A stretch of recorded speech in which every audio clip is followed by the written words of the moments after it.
isibongo wakamkhize iminyaka engama-21 ngizalelwe khona endaweni yasemakhaya okuyisihadingi kwaMacha School isigodi. Ngikhulele khona lapha eThekwini eNandi ngoQokazike. Lapho uthando lomculo mfowethu ngathi into engazalwa nayo nje. Ngisho ngithi nje ngene esikoleni mfowethu isona sifiso sami kwakuyilona phupho lami ukuthi-ke ngigcine ngomculo. Into ethi ukucula nje mfowethu ngisho ngithi ngayithanda ngimncane ekukhuleni kwami ngakhula ngayo. Into yamkhulu ngisho ngithi nje kunjalo impela ngaqala ngokuthi-ke ngibhalele ingoma bese ngidlala ngenza ividiyo nje la ku TikTok ngiyiphose ingaka-record. Ngithe mangiyiveza-ke lapho nangempela abantu ezweni bakhombisa ukuyamukela ngezandla ezifudumele, bafisa futhi ukuthi-ke ngikhiphe ingoma ngayo. So ngesimo sokuthi-ke mntu yamkhulu lapho kwakusabheda nangakimi emasendini ngoba ngawumuntu ohleli engasebenzi. Yabona. So ngabe sengicela abantu ukuba-ke bangisize baphose esivivaneni lawo R10 ngikwazi ukuthi-ke ngiyorecord e-studio because leya ngoma indlela abayithanda ngayo ngabona ukuthi kufanele ukuthi-ke i-studio engiyorekhoda kusona kube i-studio siseqophelweni eliphezulu uquality wakhona. So ngibe sengicela ukuthi-ke bangizame ngalowo mali leyo. Nangempela ngathi mangimemeza mntu yamkhulu bakhona abasabela mfowethu. Baningi nje noma ngize ngibabale bonke engidlulisa kakhulu nokubonga okukhulu futhi kubo ngoba nje uqale nje konke lokho isandla sabo sibe khona nabo.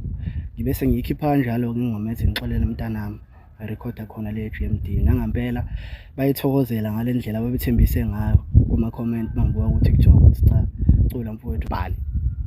Mntamkhulu leso simo engisibala kuleyo ngoma bengingabhekene naso. Ngakhipha nje ngociko ngibuka izinto ezenzekayo emhlabeni. Ngabe seke ngibhala kanjalo ingoma ethi ngixolele mntanami kodwa nje lokho engishoyo ngawo akukho kwaye kwenzeka kimi. Kepha nje izinto engiyibonayo zenzeka especially futhi njengoba sikhona lapha eNanda izinto ekanjalo ziyenzeka. Yebo mntamkhulu kwaba yilona. Ngicela unkashemba Mntamkhulu. No akukho kuningi mntamkhulu esengihlangabezana nakho kwezinkinga. Yeah. Akukho kuningi noma kukhona kodwa hayi akungivimba ukuthi-ke ngiqhubeke phambili.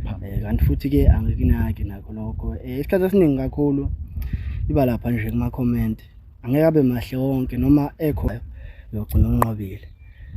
Ingqinamba nje eningi mntamkhulu kube yilokho ukuthi-ke abo abanye bakuthuka abanye bakhuluma enye into yabo ongazazi into ongazange uzenze kuthiwa uzenzile.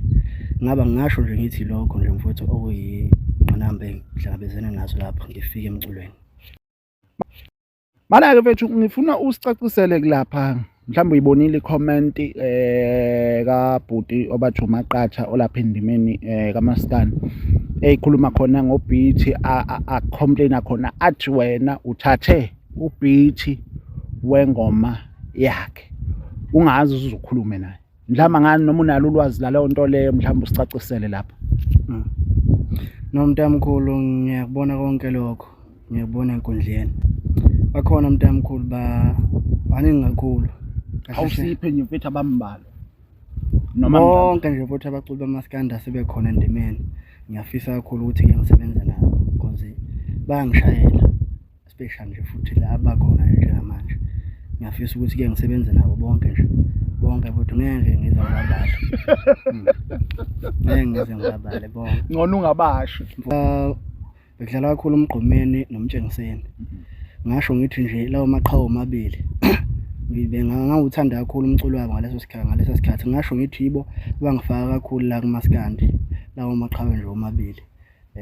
Nalabo ake sebekhona nje manje abaculi bamaskandi nabo bangenze ngawuthanda kakhulu uMaskandi bavuselela nangendlela osushintshe ngayo. So futhi nje bonke abaculi bamaskandi futhi bangenze nganogqozi lokuthi-ke nami ngibe uMaskandi futhi nangendlela abenza. Mntamkhulu bakhona abaculi bamaskandi engiye ngasebenza nabo. Abaye bafika kimi bathi bafisa ukuthi-ke sishaye ingoma. Babili angisasebenze nabo. Umshikashika le ngoma lethu usuku lamalobolo ngisebenzile naye. Ngasebenza noMasiliva ingoma ethi ishumi leminyaka. Zikhona nje zombili lezo ngoma online. Futhi ngiyathemba ukuthi ngisazosebenza nabo abaculi abaningi bawo Maskandi. Kodwa nje bewuyilabo bobabili engisasebenze nabo okwamanje, futhi ngisanesifiso sokuthi ngiqhubeke sebenze nabanye bangabe ithuba lifuna. Mhlawumbe njengoba ungazipotshozela nje mfethu kancane. Manje nje ngoFebruary usuku noma ngingakabi nalo, kodwa nje manje uFebruary uqala khona umsebenzi engiwubhekayo for abantu.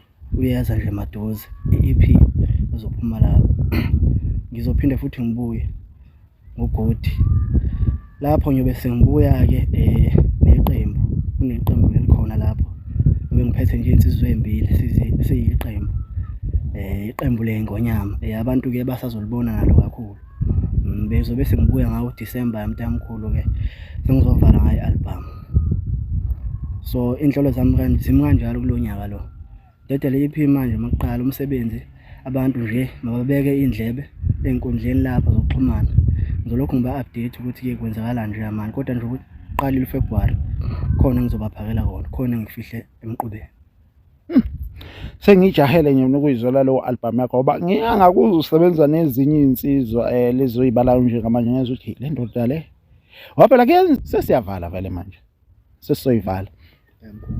Ngiyazi ukuthi khona intokazi mhlawumbe ebukelayo njengamanje kunabafowethu ababukelayo, uyabo, kodwa-ke nje ikakhulukazi ey'ntokazini usithathile yini insizwa?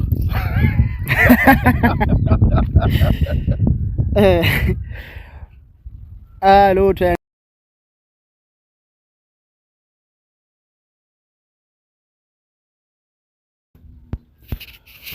Sanibingelela-ke babukeli kuphi nakuphi la kufinyelela khona umbukiso. Sanibingelela ngempela-ke kusewuyena umuzo kwamthabela khona le emntubatuba engoma ngayixosha ingoma zinyuphorish pheshenyana lazophola isigodi ngaphansi kwentaba umachwejana. Abaningi bamazi uswito obhala ibuyisamba semali singadaloni sizobosha imizi zamsola ishimini zithu nesandla ilanga liphumtheni maqeda lakhanyisela wonke umuntu watuba nawe umuntu omusha ubungayisiki iphethini somuhla kaniphile.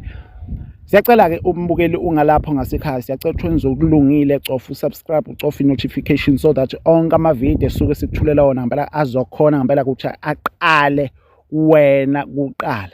Thina njengethimba lakwaJabula Ujule TV ukuthi umsebenzi wethu sishaye ispan ngaso sonke isikhathi, sikulethele yonke into osuke uyidinga. Siyabonga kakhulu nakulabo abakhetha ukuthi bazobukela iJabula Ujule TV. Siyazi ukuthi kuma YouTube channel nalapha YouTube maningi ama channel enza kangconywana kunathi, kodwa ukuthi ukhethe ukuthi uzobukela thina lokho akuncane, lokho kusho olukhulu ngempela ke kuthina.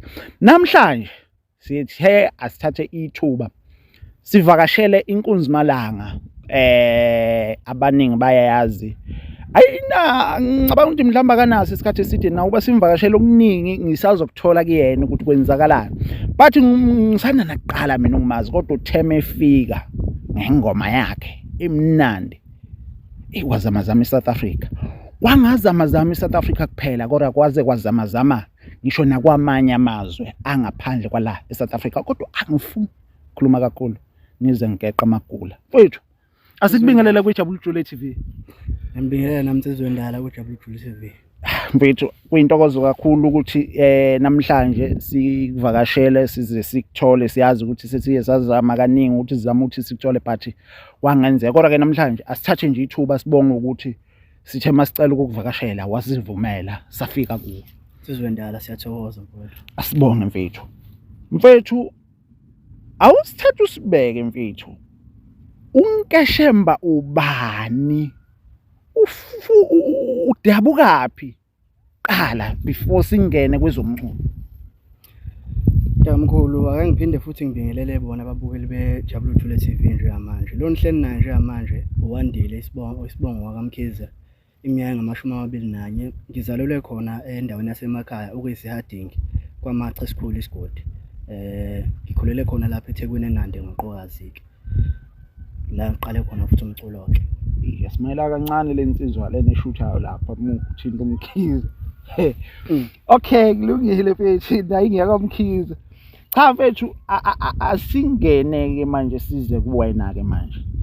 Uthando lukaMaskandi noma uthando lomculo luqalephi? Tamkhulu, uthando lomculo mfowethu ngathi into engazalwa nayo nje. Ngisho ngithi nje ngene esikoleni mfowethu isona sifiso sami, kwakuyilona phupho lami ukuthi-ke ngigcine ngomculo. Into ethi ukucula nje mfowethu ngisho ngithi ngayithanda ngimncane ekukhuleni kwami ngakhula ngayo. uMaskandi vele ngangulalela nawo qala yize noma ngangumikisa nengoma eningi kodwa nje manje yiwo hamba phambili kuyo yonke imiculo. mntamkhulu. Okay, wafika mfowethu uMaskandi wathi mufika kuMaskandi naye le ngicela ungixolele nawe ngane yami khona lokho. So mfowethu wathi muqala ushaya lengoma kwazama iSouth Africa yonke. Okay, ngizoyilanda ekuqaleni mina ngiqala ukubuka ivideo yakho ngitshengiswe uye lo bhuti lo Stevie yayo la ngabuka ivideo yakho ucula beat ngekho. But mhlawumbe wena uzoyicacisa kangconywana mhlawumbe because mhlawumbe mina ngiyazi wafa. Sabona ivideo kiyaba kwangaphela isikhathi esingakanani sisakhaliswa ivideo uqala because saqale sabuka ivideo yodwa uyihlabelela ibeat ngekho. Kwangaphela isikhathi esingakanani waye studio kwase kuphuma ingoma yonke lento lena iqale kanje kwenzakaleni mhlawumbe ungasithatha usibe ngoba mhlawumbe mina ngazi wafa okuningi angikwazi. Awuyazi iSouth Africa mfowethu? Mntamkhulu ngisho ngithi nje kunjalo impela ngaqala ngokuthi ke ngibhalele ingoma bese ngidlala ngiyenza ivideo nje la ku TikTok ngiyiphose ingaka record. Ngithe mangiyiveza ke lapho nangempela abantu ezweni bakhombisa ukuyamkela ngezandla ezifudumele bafisa futhi ukuthi ke ngikhiphe ingoma ngayo. So ngesimo sokuthi ke mntamkhulu lapho kwakusabheda nangakibe emasendini ngoba ngawumuntu ohlelwe ngasebenza. Ngiyabona. So ngabese ngicela abantu ukuba ke bangisize baphose esivivaneni lawo R50 ngikwazi ukuthi ke ngiyorecord e-studio because leya ngoma indlela abayithanda ngayo ngabona ukuthi kufanele ukuthi ke i-studio engiyorecorda kusona kube i-studio siyaqophelele phezulu quality wakhona. So ngibese ngicela ukuthi ke bangizame ngalowo mali leyo nangempela ngathi mangimemeza mntamkhulu bakhona basabela mfowethu baningi nje noma ngangize ngibabale bonke engidlulisa kakhulu nokubonga okukhulu futhi kubo ngoba nje uqale nje konke lokho isandla sabo sibe khona nabo. Ngibese ngiyikhipha njalo ngingomethi ngixolele umntanami recorda khona le GMD nangempela bayithokozela ngalendlela babethembise ngayo kuma comment bangibuka ku TikTok ukuthi cha cula mfowethu sizokweseka. Yebo kwaba kanjalo. Yathi suka lengoma mangaphosisi ayiko lapha ku 13 meter lapha balapha impela la 13 meter manje. Bethu cha makhulunywa ngeingane ezazalwa zembethe hayi nina abafowethu. Mana ke bethu la engifuna ukuyithola khona ukuthi lengoma le uyikhiphe njengeciko noma this time uyibhala nje uyibhale njengeciko noma uyibhale ngisimo ububhekene naso ngempela because lengoma le umuntu uyayilalela ukhona umuntu babuncane wami nje bathi kwamncane Themba Ntuli le ade lokho engidlalelayo nawo bade ngisekhaya nje ngoDecember welokho idlalile khala ethi ukhala ngomyalezo wayo lento le the time ukhipha lengoma ngabe bekuyisimo ubhekene naso noma ubuyikhipha njengeciko noma njengombhali. Mntamkhulu leso simo engisibala kule ngoma bengingabhekene naso ngakhipha nje njengociko ngibuka izinto ezenzekayo emhlabeni ngabese ke ngibhala kanjalo ingoma esexolele mntanami kodwa nje lokho engishoyo ngawo akukho kwaye kwenzeka kimi kepha nje izinto engiyibonayo zenzeka special futhi njengoba sikhona lapha eNanda into ekanjalo ziyenzeka. Yebo mntamkhulu kwaba yilokho. Okay cha mfowethu. Okay so wawusuyikhipha lengoma lena emva kokuba uyikhiphile mhlambe ngiyazi ukuthi ukachaza kancane but ngicine ngingatholanga kahle oluphela udaba oluphelele uyikhiphe ngaphansi kwasiphi studio mhlambe istudio sakho yonke into uyimele yonke le nto leyo noma mhlambe kuhamba kanjani? Mntamkhulu ngikhipha ngestudio sami anginaso ngayikhipha eGMD istudio esikhona la eThekwini seduze esirecorda uMaskandi ngafika nje khona ngarecorda banginike ingoma kwabe yami kwaba yilokho kwaba ukwina kwakho. Yebo. Okay mhlambe mfethu ngiyazi ukuthi awukakabi naso isikhathi eside la kwindima kaMaskandi ufikile ngasho ngithi mhlambe ngibiza mhlambe ngeNewcam. Yebo. Kodwa ngiyazi ukuthi uthema ufika wacaca ukuthi hayi impela inkunzi uNkeshemba usekhona. Yebo. kulesi sikhashana esincane ngabe kukhona ni ama-challenges osuke wabhekana nawo la kumaskandi, mhlawumbe abantu abangawazi, ikakhulukazi abantu abalandela uNkeshembe? Mntamkhulu, no, akukho kuningi mntamkhulu esengihlangabezana nakho kwezinkinga. Akukho kuningi noma kukhona, kodwa hhayi akungivimbi ukuthi-ke ngiqhubekele phambili. Kanti futhi-ke angikunaki nakho lokho. Isikhathi esiningi kakhulu iba lapha nje kuma-comment, angeke abe mahle wonke, noma ekhona amahle akhombisa ukuthakasela, azoba khona na. Mana-ke mfethu, ngifuna ukuthola la ekuthenini ukuthi imaphi ama-challenges. Ngiyazi ukuthi mhlawumbe usafike endimeni awukamnasi isikhathi eside usendimeni kamaskandi, but imaphi ama-challenges osuke wabhekana nawo kulesi sikhashanyana nje esincane ukhona? Ingqinamba mntamkhulu zikhona wona, kodwa azikho yiningi ngaleyo ndlela. Akukho kuningi, ingqinamba ey'ningi engingazisho nje zilapha kuma-comment mntamkhulu. Akhona ama-comment amahle abakhombisayo ukuthi-ke bakuthokozela lokho abakubonayo, aphinda futhi abe khona futhi nalawo a-negative, abuye akwenze uzizwe ngathi manje yabo wenzanga kahle. Kodwa-ke angisiye umuntu okunakayo lokho. Vele endleleni ngiyazi iy'ngqinamba ziyohlale zikhona. Akukho okudlula ukuthi-ke ukholelwe ukuthi lokho okwenzayo uyogcina unqobile. Iy'ngqinamba nje ey'ningi mntamkhulu kube yilokho ukuthi-ke yabo abanye bakuthuka, abanye bakhuluma enye into yabo ongazazi, izinto ongazange uzenze kuthiwa uzenzile. Ngingasho nje ngithi lokho nje mfowethu okuyingqinamba engihlangabezene nazo lapho ngifike emculweni. Mana-ke mfethu, ngifuna usicacisele kulapha, mhlawumbe uyibonile i-comment kabhuti obathi uMaqatha olapha endimeni kamaskandi eyikhuluma khona ngobhithi, a-complain-a khona athi wena uthathe ubhithi wengoma yakhe ungazi uzukhulume naye. Mhlawumbe ngani noma unalo ulwazi laleyo nto leyo, mhlawumbe usicacisele lapha. No mntamkhulu, ngiyakubona konke lokho, ngiyakubona enkundleni, kodwa ngicela ukuthi ngingaphawuli ngalokho njengamanje ngoba kusasezandleni zabaphathi bami. So uma bese kufanele sekufikile isikhathi ukuthi ngikuphendule, ngikuphendula, futhi uma ngabe kungafanele ngeke ngize ngikuphendule, kodwa bengicela ukuthi-ke sidlulele komunye umbuzo olandelayo. Okay mfethu, sewufikile endimeni kamaskandi, bakhona ni abantu othi usafisa ukusebenza nabo endimeni kamaskandi? Bakhona mntamkhulu, baningi kakhulu. Awusiphe nje mfethu abambalwa noma bonke nje futhi abaculi bamaskandi asebekhona endimeni. Ngiyafisa kakhulu ukuthi-ke ngisebenze nabo because bayangishayela, especially nje futhi la abakhona njengamanje. Ngiyafisa ukuthi-ke ngisebenze nabo bonke nje, bonke futhi ngeke ngize ngibabale. Ngeke ngize ngibabale bonke. Ngcono ungabasho mfowethu.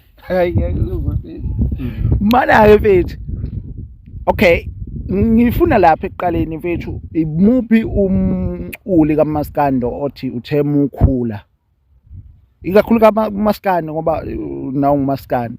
So ngifuna ukuthola lapho ukuthi imuphi umculo othema ukhula obubukela kuyena noma ongathi uyi-role model yakhe, ikakhulukazi lapha nje kumaskandi? Ngikhula kumaskandi mfowethu, bekudlala kakhulu uMgqumeni noMtshengiseni. Ngasho ngithi nje lawo maqhawe omabili ngangawuthanda kakhulu umculo wabo ngaleso sikhathi. Ngasho ngithi yibo bangifaka kakhulu la kumaskandi, lawo maqhawe nje omabili. Nalabo ake sebekhona nje manje abaculi bamaskandi, nabo bangenze ngawuthanda kakhulu umaskandi, bavuselela nangendlela osushintshe ngayo. So futhi nje bonke abaculi bamaskandi mfowethu bangenze nganogqozi lokuthi-ke nami ngibe umaskandi, futhi nangendlela abenza ngayo ngiyayithanda. Mana mfethu, angani noma ngizobe sengibuyela kuwo lo mbuzo bengibuzile, kodwa-ke mhlawumbe ake ngibuze kanje, mhlawumbe singalindela ukuthi kukhona amaciko kamaskandi ngokuhamba kwesikhathi noma ngokuqhubeka kwesikhathi esingalindela mhlawumbe uzosebenza nabo noma uzobe ulokhu uqhubekela nje uyihambela wedwa, futhi bakhona nabaculi bamaskandi osuke wasebenza nabo? Yeah. Mntamkhulu, bakhona abaculi bamaskandi engike ngasebenza nabo, abaye bafika kimi bathi bafisa ukuthi-ke sishaye ingoma. Babili angisasebenze nabo, uMshikashika le ngoma lethu usuku lamalobolo ngisebenzile nayo. Ngasebenza noMasiliva ingoma ethi ishumi leminyaka. Zikhona nje zombili lezo ngoma online, futhi ngiyathemba ukuthi ngisazosebenza nabo abaculi abaningi bawomaskandi, kodwa nje bewuyilabo bobabili engisasebenze nabo okwamanje, futhi ngisanesifiso sokuthi ngiqhubeke sebenze nabanye bangabe ithuba lifuna. Mhlawumbe njengoba ungazipotshozela nje mfethu kancane. Bonke mntamkhulu ngeke ngize ngibabala because manje angikwazi ukuthi ngizothi ubani, yabo, ngimshiya ubani because bonke naye lo ngimshiya, yabo, bonke. Hayi, ngiyakuthola. Ngiyakuthola. Okay mfethu, sesizogoqa awubusathe-ke usibeke iy'nhlelo zakho zakulonyaka zime kanjani, noma isiphi ifiso zakho kulonyaka. Khona umsebenzi wakho mhlawumbe singawulindela omusha since unyaka uqalile? Mkhulu, iy'nhlelo zami zakulonyaka zizothi ukwenzeka ngokuhlukile. Kulonyaka ngihlele ukukhipha kathathu. Mina nginguNkashemba ngizokhipha kabili. Kulonyaka ngizokhipha manje nje ngoFebruary.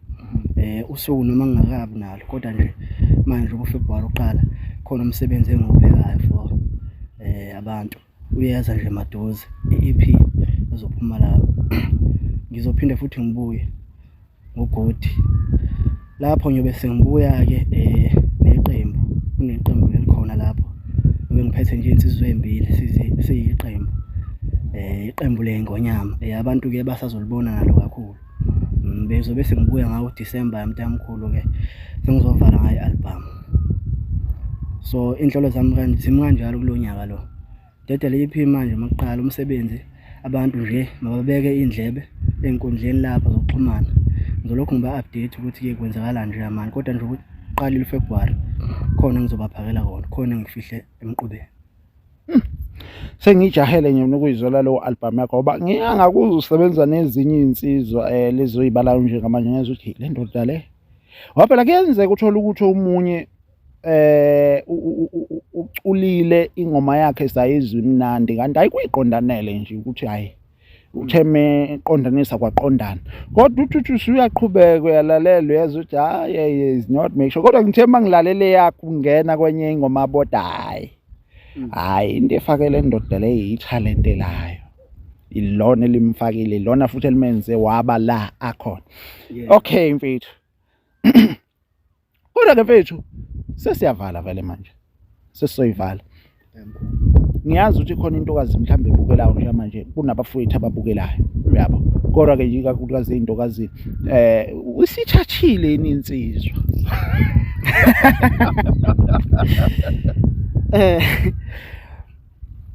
Lutho ngicela ukuthi ngingawuphenduli lo mbuzo mntamkhulu, asiuye kanjalo. Asidlule kuwona lo mbuzo. Sobuye siwushiyele elinye ilanga. Siwushiyele elinye ilanga lo mbuzo mfowethu, hayi. Ngibuye ngiphendule. Hayi mfethu kulungile mfethu. Cha kulungile mfethu, ngiyakuzwa mfethu. So ngicabanga ukuthi njengamanje sekungaba ukuthi sivale babukele iningi lapho ngasemakhaya. Ngicabanga ukuthi singawuthi sivale, kodwa-ke mhlawumbe khona ongakudlulisa kumbukele esemakhaya sesizovala mhlawumbe ongakusho. Ngathanda nje ukubonga bonke ababukeli beJabulile Jule TV na yonke indawo lapho kufinyelela khona lo mbukiso lo. Ngibonge kakhulu iNingizimu Afrika yonke, nazo zonke izizwe engaphandle ukufinyelela kuzo umculo weNkashemba nomculo wamaskandi. Ngizobonga nje kakhulu ngesupport engipha wona nganza kwethu. Ngilapha nje ngikhona kungenxa yenu, ngibekwe yini, ngingisuse phansi ngingelutho, nangibeka la ngikhona manje kuyini. Futhi ngiyathemba ukuthi-ke soqhubeka sihlalisane kanje, sibambisane kanje. Mina ngiyilokhu enangibona niqala ukungibona kuyoze kube phakade, ngiyoniphatha kahle kuze kube phakade. So ngicela ukuthi nganza kwethu siqhubeke njalo sisekane, ingoma niqhubeke nidlale ngendlela lapha ey'tolo zomculo. Ngiyabona nenza kahle kakhulu, ngiyakuthokozela futhi nalokho. Ngiyabonga kakhulu nganza kwethu kini nonke nje enithe nafaka isandla ekulekeleleni iNkashemba ukuthi igcine ila ikhona Ngiyabonga kakhulu nganzakwethu, sengathi nje uNkulunkulu anganibusisa nonke kube kuya ngami.